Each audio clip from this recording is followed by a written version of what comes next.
Welcome to today's video on connecting to MySQL and AWS using Chash. Are you struggling to figure out how to link your Chash application to a MySQL database hosted on Amazon Web Services? Or perhaps you're looking for a way to take your .NET skills to the cloud. I'm not sure where to start either way. This video is here to help. In this tutorial, we'll walk through the steps necessary to connect your Chash application to a MySQL database running on AWS. MySQL will cover everything from setting up your AWS account to installing the necessary packages in Visual Studio. By the end of this video, you'll have a solid understanding of how to integrate your Chash code with MySQL on AWS. So let's get started.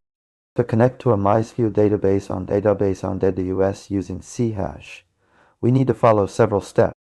First, we need to create an AWS account and set up our MySQL database instance.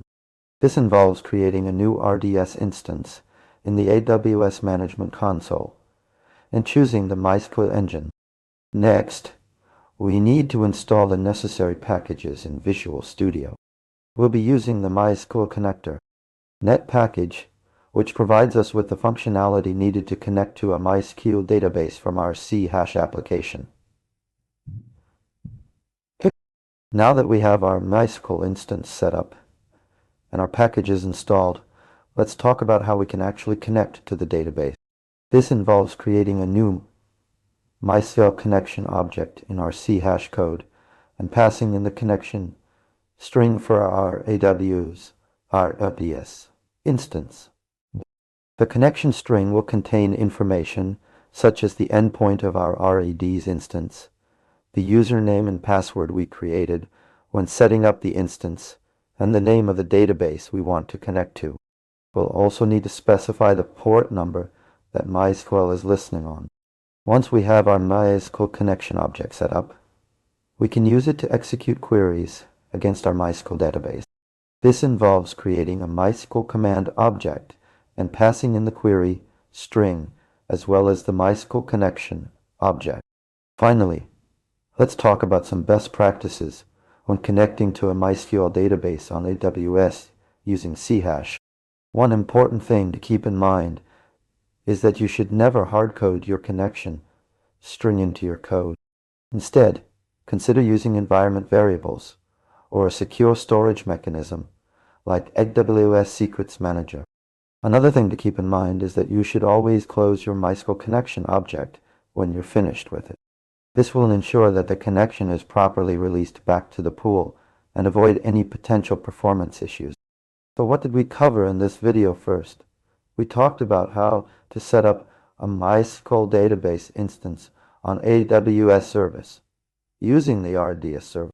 Next, we covered how to install the necessary packages in Visual Studio, including MySqlConnector.1. We then walked through the steps involved in connecting to our MySQL database from our Chash application, including creating a MySqlConnection object and passing in the connection string for our AWS instance. Finally, we touched on some best practices when connecting to a MySQL database on AWS using Chash, including avoiding hard-coded connection strings, and always closing your MySqlConnection object when you're finished with it. That's all for today's video on how to connect to MySQL on AWS using Chash. We hope this tutorial has been helpful in getting you started with linking your .NET application to a MySQL database hosted on Amazon Web Services. If you have any questions or need further clarification on any of the points we covered, please don't hesitate to ask in the comments below. Don't forget to like and subscribe for more content on working with AWS and .NET. And if you're feeling generous, consider sharing this video with your fellow developers who might also be struggling to figure out how to connect their Chash applications to a MySQL database on AWS. Thanks again for watching.